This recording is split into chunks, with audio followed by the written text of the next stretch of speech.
예수님이 부활하셨는데, 그래서 예수님이 사신 것을 보았는데, 그렇다고 해서 로마 사람들이 가지고 있었던 편견과 예수를 믿고 따르는 사람들에 대해서 가지고 있었던 유대인들의 적개심이, 종교 지도자들의 한없는 그런 분노가 사라졌었던 것은 아닙니다. 오히려 그분께서 부활하셨다라는 것을 믿고 따라가게 될 때 그것을 사람들이 의심하기 시작했고, 어떤 일이 있었는지에 대해서 거듭해서 다시 질문하기 시작했고, 제자들에게는 외적으로는 바뀐 것이 아무것도 없었다는 것을 보게 됩니다. 그래서 우리가 절망이라는 것을 다시 생각하게 될 때 아무런 도움을 받을 수가 없고, 그리고 아무것도 바꿀 수 없다고 생각하게 될 때 우리가 절망하게 되는데, 이스라엘 백성들에게 있었던, 아니 온 인류에게 있었던 예수 그리스도의 놀라운 부활의 능력이, 그리고 그날 아침에 부활의 놀라운 소식을 보았던 제자들이 그들이 무엇을 붙잡아야 되는지 제대로 알지 못한다면 여전히 절망과 어려움 가운데 있을 수밖에 없는 것이죠. 2010년 1월 우리나라 날짜로는 13일이고 IT 날짜로는 12일 날 IT에 커다란 대지진이 있었습니다. 그 지진을 통해서 피해받은 사람이, 즉 간접적으로 피해받은 사람이 약 300만 명이라고 이야기를 하고, 이것은 IT 인구의 전체 3분의 1이었다고 합니다. 그리고 이런 나라들이 인구 통계나 이런 것들이 잘 발달되지 않아서 정확한 피해 숫자는 모르지만, 집계할 수조차가 없지만, 그런데 그분들이 이야기하기를 사망자가 약 22만 명이 넘었고 부상자가 30만 명에 달했다라고 그냥 대략적으로 이야기하는 엄청난 피해가 있었습니다. 그때에 당시 64세였던 걸리 목사님이라는 분이 이 지진이 일어났을 때 IT에 있는 몬타나 호텔에 다른 세 명의 선교사들이 이렇게 같이 있었다라는 겁니다. 다른 두 선교사님들과 함께 있었다가 호텔이 다 무너지는 바람에 다른 세 명과 함께 55시간 동안 무너진 호텔에서 매몰된 채로 있었다라는 겁니다. 누가 구원해 줄 수 있을까? 도시 전체가 전부 다 무너져 버렸는데 그 호텔에 있는 그 사람을 누가 기억해서 이걸 구원해 줄 것이며, 장비는 어디 있으며, 이런 막연한 생각이 수없이 들지 않았겠습니까? 저도 쓰나미가 났던 동일본 대지진이 일어났을 때에 일본에 가보고 나서 너무 깜짝 놀랐던 것이, 그냥 건물이 무너졌구나 이런 생각을 하고 그냥 갔었지만, 실제로 지진이 일어나고 쓰나미가 있으니까 들어갈 길부터 다 망가져서 아무것도 없더라고요. 그냥 온 사방에 다 쓰레기만. 그래서 포크레인이나 불도저가 아니면 1m도 나가지 못하는, 차는 아예 이동하지도 못하고 사람들도 이동하지 못하는 그냥 대규모 쓰레기장, 그냥 죽음의 바다가 되어 있더라고요. IT도 마찬가지였겠죠. 도시 전체가 그러다 보니까 이 중장비들이 어디에서 들어가면, 어느 나라에서 글로 들어간들 피해가 난 그 지역까지 그걸 어떻게 이동시키며, 그러면 그곳에서는 전부 다 철근이며 이런 게 다 무너져 있으니까 도대체 어디서부터 시작해야 될지, 누구랑 시작해야 될지조차가 아예 없어져 버리는 그런 셈이 되는 거예요. 그런데 55시간 만에 놀랍게도 사람들이 구출이 됐는데, 사람들이 아침마다 이틀하고도 반 동안 찬양하고 서로 격려하면서 있었다라는 거예요. 내게 강 같은 평화 같은 찬송을 부르기도 하고, 그리고 걸리 목사님이 이야기하기를 계속 절망과 희망 사이를 오고 가면서 보냈다라는 거예요. 롤러코스터처럼 살 수 있어 이렇게 보내다가 죽을 거야, 도저히 살 수 없어, 여기서 어떻게 살 수가 있겠나, 다시 마음이 떨어지고, 아니야 우리가 찬양하고 하나님께 살려주실 거야. 그래서 밑도 끝도 없이 그냥 기다리게 된 거죠. 밑도 끝도 없이 누가 구원해 준다, 뭐 연락이 전화가 되는 것도 아니고, 자기가 있는 정확한 상황과 호텔 전체가 무너졌으니까 호텔에서도 그분이 어디에 묻혀 있는지를 알아야 뭐 호텔을 이렇게 할 텐데, 이 도시 전체가 이렇게 되니 어떻게 할까 고민하다가 기다리는 과정 가운데 결국에는 구원이 됐어요. 그런데 함께 있었던 두 분 선교사님은 구출은 되셨지만 돌아가시고, 이분 혼자서 64세의 나이로 이제 사신 거죠. 근데 이분이 이렇게 이야기하셨습니다. 이런 상황에서 왜 나에게 이런 일이 생겼을까? 왜 내가 이런 일을 지금 여기서 당하고 있는 거지? 이렇게 질문하기보다 내가 뭘 해야 하지? 라는 질문이 훨씬 더 중요하더라라는 거예요. 자기가 구출될지 어떻게 될지 모르는 상황 가운데 이틀하고도 반을 거기서 보내는데 왜 이런 일이 나한테 일어났고 난 이대로 죽는 건가? 이런 생각은 아무런 도움이 되지 않고 내가 지금 묻혀 있는데 그래서 내가 이제 뭘 해야 하는 거지? 내가 이곳에 이렇게 묻혀 있지만 내가 뭘 해야 하는 걸까? 이런 고민이 결국에는 자기를 살아날 수 있도록 그렇게 해주더라. 자신이 다른 두 선교사님보다 더 뛰어나다거나 그리고 세상을 떠난 다른 두 선교사님보다 더 나은 부분이 전혀 있었던 것이 아니고 그냥 진짜 주님의 은혜로 지금 이렇게 살아있는데 그런데 이게 무조건적인 선물이고 그렇기 때문에 남겨진 모든 시간을 이분은 IT의 회복을 위해서 헌신할 것이다 라고 이렇게 고백했다고 합니다. 우리가 이 자리에 있고 주님의 부활을 믿는 사람들입니다. 그런데 우리가 다른 사람들보다 더 훌륭한 사람들이기 때문에 다른 사람들과 무언가 다르기 때문에 우리가 예수 그리스도를 믿고 구원을 누리게 되는 것이 아닙니다.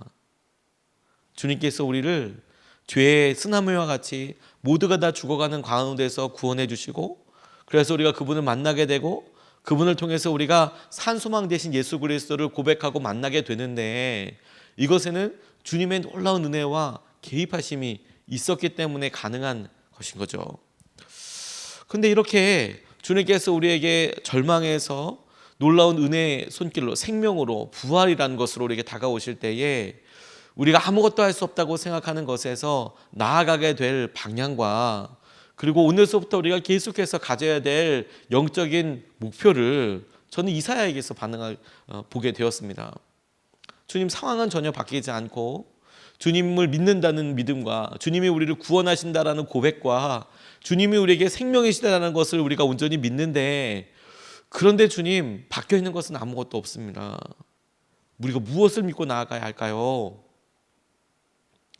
이사야는 당시에 아주 험악하고 힘든 시기를 살았습니다. 대표적인 것이 아하스 왕 때에 이사야가 계속해서 활동하고 신앙생활을 했었는데 주님께서 이 아하스라는 왕을 이스라엘에서 정말 악한 왕이다라고 꼽을 때에도 3명 중에 1명에 들어가는 사람이었습니다.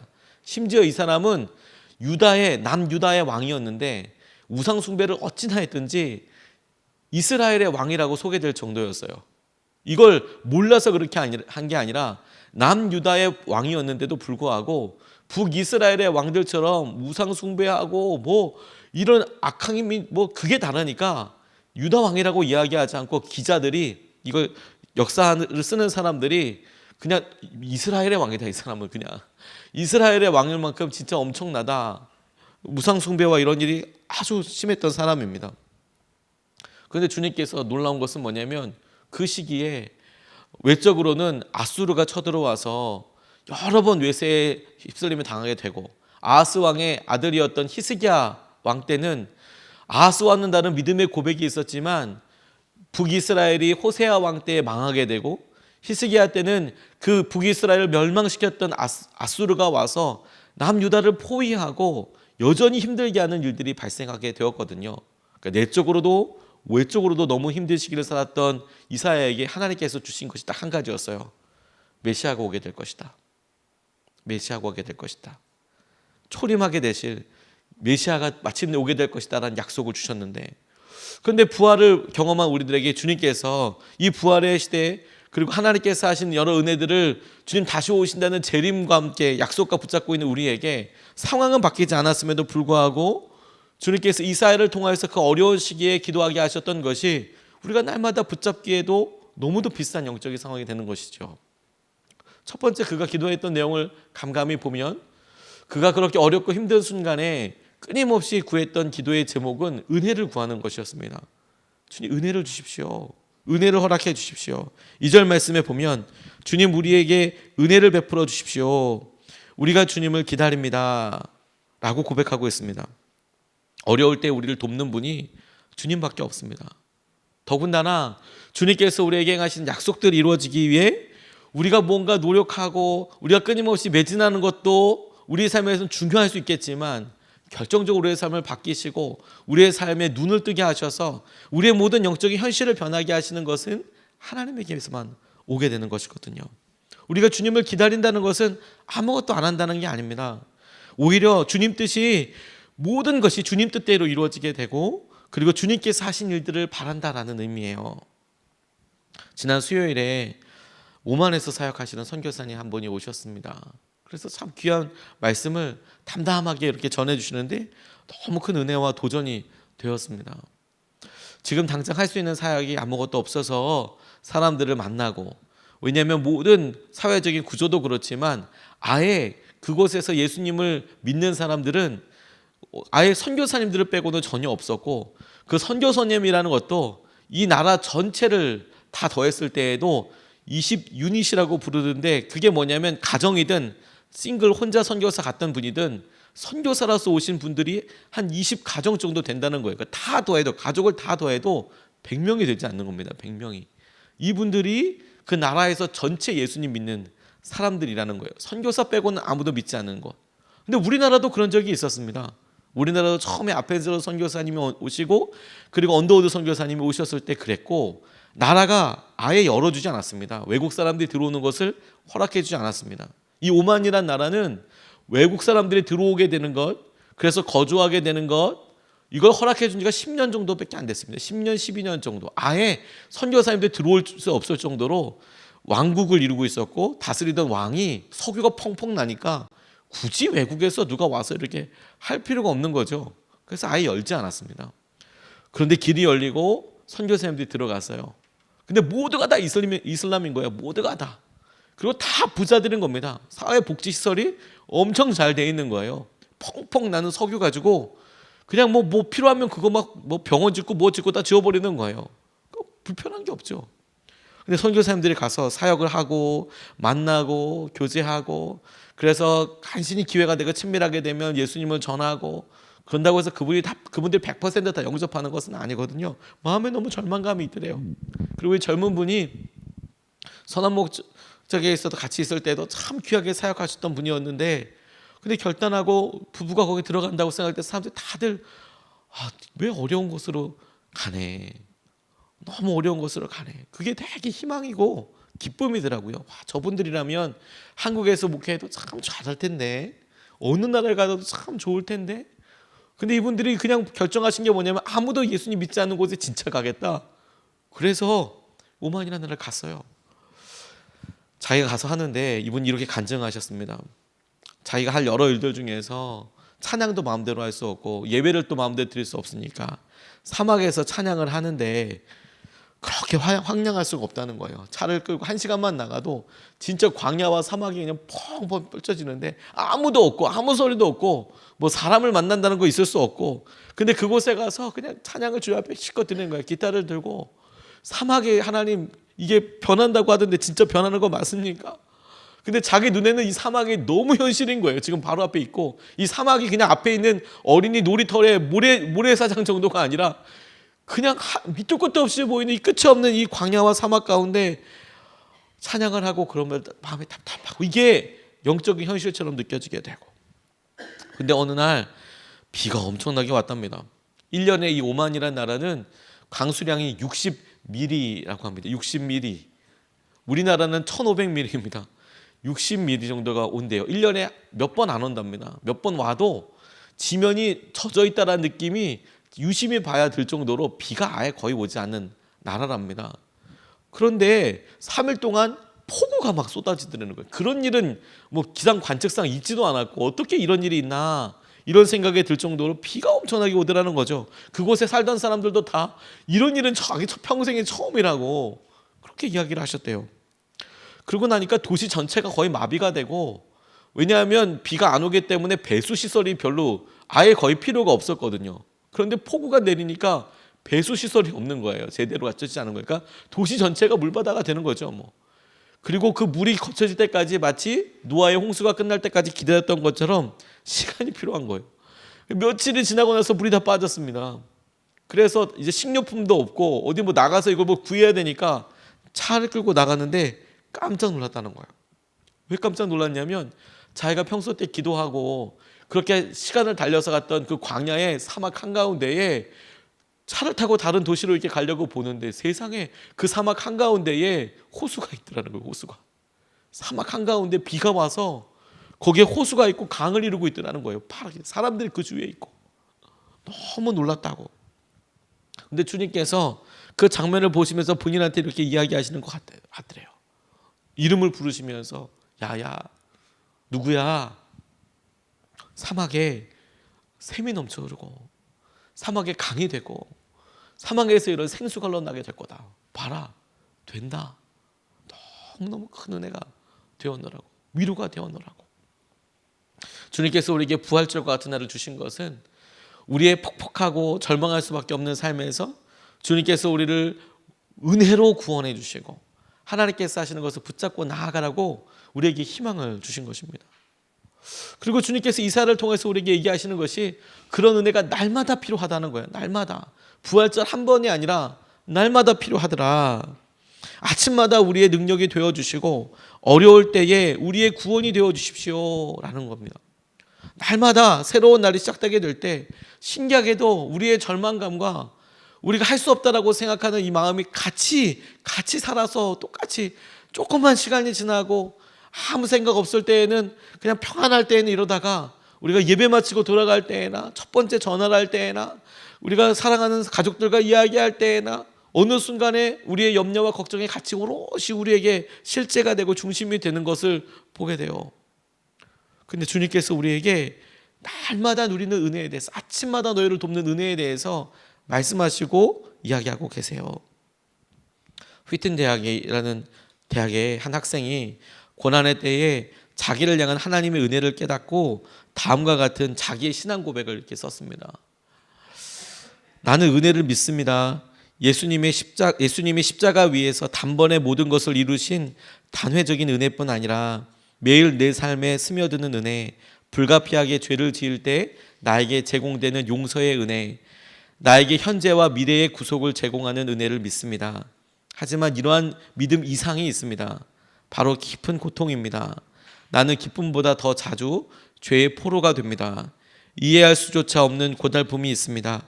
지금 나의 마음에서 일어나는 소용돌이만 적어보아도 한 페이지 이상을 가득 채울 것입니다. 하지만 다음과 같이 말하는 것으로 넉넉합니다. 세상 만사의 편재한 고통에 씨름하고 슬퍼하고 그리고 요구하기 위해 나는 여전히 믿습니다. 날마다 내 마음속에 있는 것도 사실이지만 나는 여전히 주님을 의지하고 나는 여전히 주님께서 행하실 은혜를 내 삶의 중심으로 붙잡겠습니다.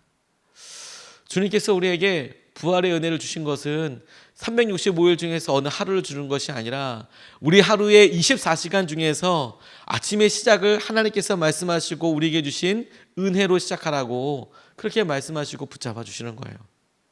우리에게 주님께서 주시는 은혜의 수준이 죽은 자가 다시 살아났던, 예수님께서 다시 살아났던 그 생명과 함께 시작할 수 있도록 우리를 도전하시고 우리에게 기쁨과 희망이 되어 주시는 것이죠. 그래서 저는 주님께서 이 부활절을 위해서 준비하면서 제게 이런 마음을 주셨어요. 날마다 이 부활이 습관이 되어야 되는 거구나. 날마다 부활이 거룩한 습관이 되어야 하는 거구나. 우리가 주님께서 은혜를 따라서 생명을 따라서 첫 번째 예수님이라고 부르면서 그렇게 하루를 시작하기 위해서 우리가 한번 노력해 보았듯이 주님의 부활이 오늘도 우리에게 일어났고 그 부활로 인하여서 우리의 생명이 어제와는 다른 완전히 다른 생명으로 우리에게 주어진 새날을 우리가 맞게 되는 것이구나. 그게 날마다 거룩한 습관으로 우리 가운데 부활이 연습되게 될 때에 우리가 마지막 날 그리고 마지막 숨을 쉬고 눈을 감았을 때 그리고 주님의 품 안에서 눈을 뜨게 되었을 때 우리가 똑같이 그 부활에 동참하는 그런 새로움과 기쁨과 생명으로 주님과 함께 영원토록 살 날을 맞게 될 것이다 라는 겁니다. 밤사이에 죽음이 패배하고 부활의 능력이 온 세상에 증거됐습니다. 그리고 예수님을 시작으로 그분을 믿고 따르는 모든 사람들에게 부활의 능력이 약속되었습니다. 바울은 빌립보 교회의 교우들에게 이렇게 자신의 바람을 이야기했어요. 빌립보서 3장 10절 말씀에 보면 내가 바라는 것은 그리스도를 알고 그분의 부활의 능력을 깨닫고 그분의 고난에 동참하며 그분의 죽으심을 본받는 것입니다. 내가 그분의 죽으심에도 같이 본받고 나아가게 되는 것은 부활의 능력을 깨달았기 때문이고 하나님께서 하신 은혜를 바라보기 때문인 것이죠. 이것이 우리의 영적인 목표이고 실제가 되는 겁니다. 우리가 예수님을 알고 그분께 있었던 그 십자가를 우리가 통과해서 능력으로 나타난 부활의 믿음을 우리 앞에 있는 고난에 참여하면 우리 또한 다음과 같은 약속을 누리게 되는 거예요. 로마서 6장 5절 말씀에 우리가 그의 죽으심과 같은 죽음을 죽어서 그와 연합하는 사람이 되었으면 우리는 부활에 있어서도 또한 그와 연합하는 사람이 될 것입니다. 그와 연합하는 사람이 될 것입니다. 1928년에 스탠리 존스 선교사님이 미국 연합감리교회의 감독이라는 감리교 목회자들이 수백 개의 교회가 모여서 감리사님이 한 분 있고 수십 개가 모여서 또 수백 개가 모여서 혹은 수천 개가 모여서 감독님이라는 한 분의 지도자 리더십을 가지고 일사불란하게 이렇게 움직이는데 미국은 감리교회가 엄청 큰 교단입니다.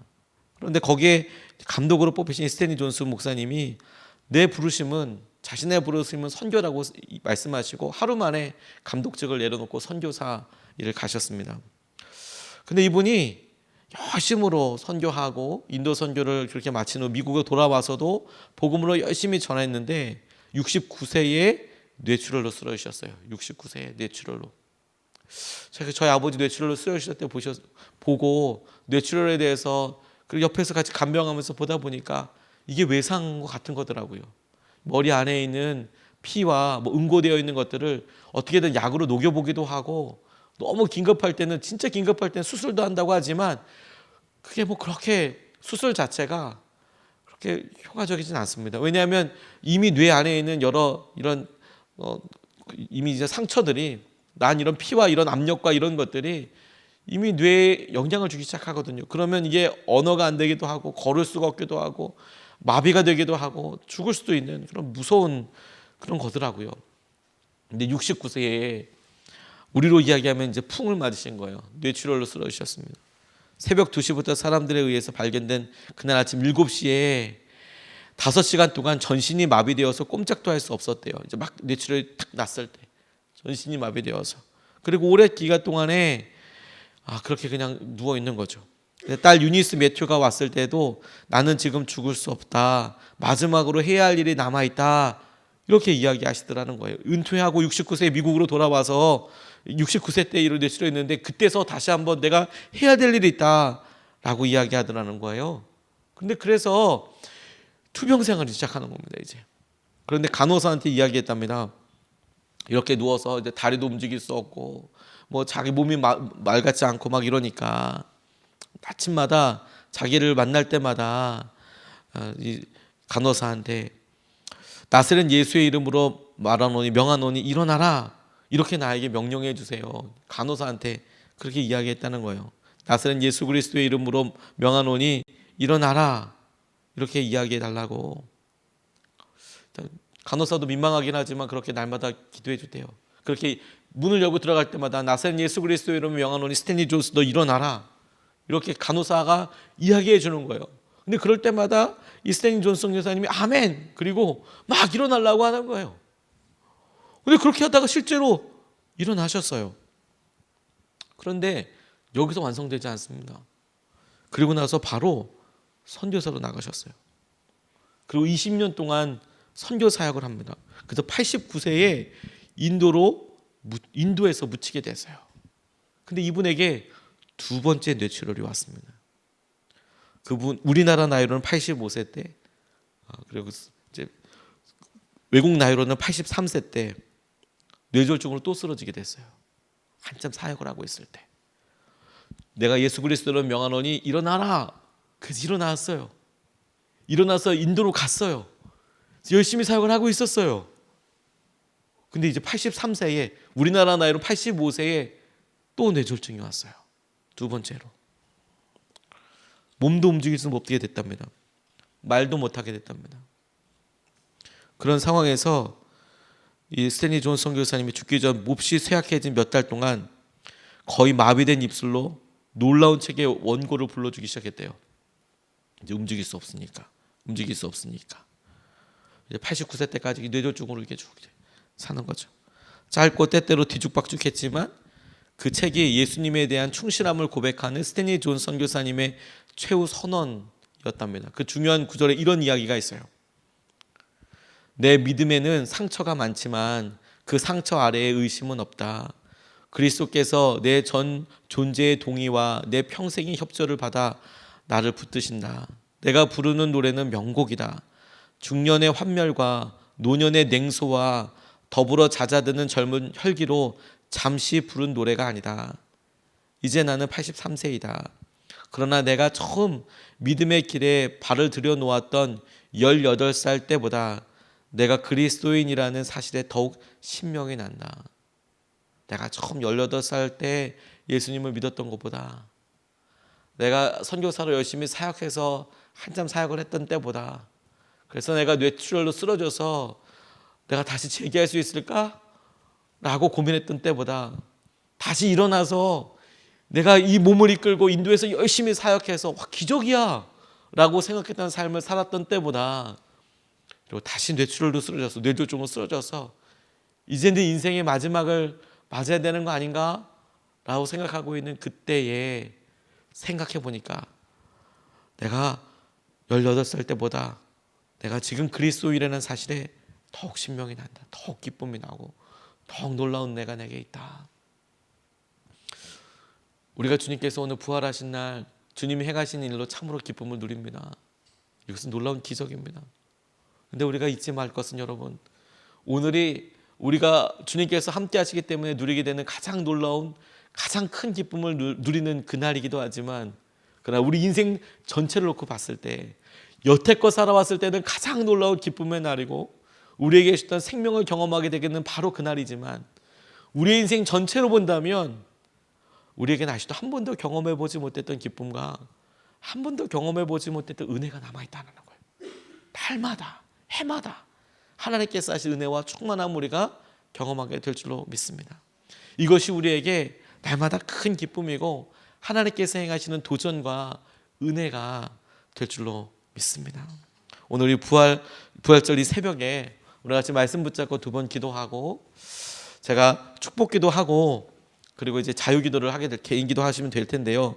먼저 두 번 나눠서 이렇게 기도하겠습니다. 두 번 기도하고 제가 축도로 마치고 이어져서 계속 개인 기도 하시다가 오늘 9시 예배, 11시에 예배 있습니다. 예배 오시면 되겠습니다. 첫 번째 기도는 부활하신 주님, 우리 삶의 왕이 되어달라고 기도하겠습니다. 우리를 다스리시고 주님께서 우리 가운데 행하여 주셔서 어려운 상황과 형편들이 있지만 부활하신 주님을 우리가 증인으로서 만나고 함께 하셨던 것처럼 우리 삶의 왕이 되어주셔서 주님을 믿고 따라가게 하여 주시옵소서. 부활하신 주님, 우리의 삶을 다스리시고 우리의 삶의 모든 것 되어 주시옵소서. 우리가 첫 번째로 같이 기도하시겠습니다. 아버지 하나님 감사합니다.